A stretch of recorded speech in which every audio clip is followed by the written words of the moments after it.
Shaying utrai ka dei kas ni jongu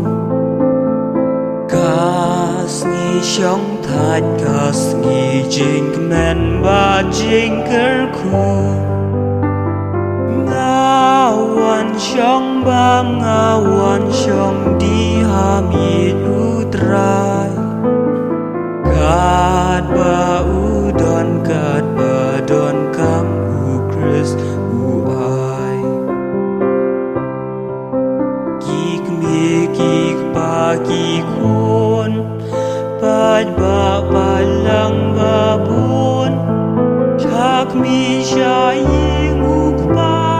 Ki let kiu kum shikin hon Ngawan shaying utrai ka dei kas ni jongu kas ni shong thạch kas ni jing men ba jing ker khu ngawan shong ba ngawan shong di am yit utrai kat ba udon kat ba don kam u Chris uai Wan na jan na ngai bad krau bad rit ku trai min der bad parari ni wan ra la ki jing nya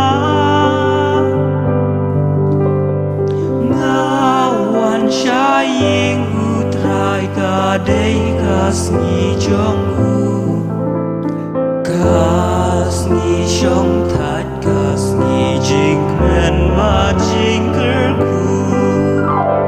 ngawan shong ba ngawan shong di ham ye utrai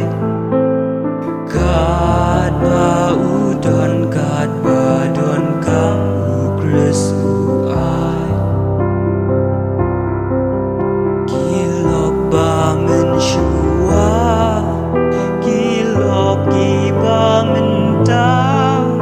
kat ki ba idyang atrai ker khu batu yada ngawan shaying utrai ka dei kas ni jongu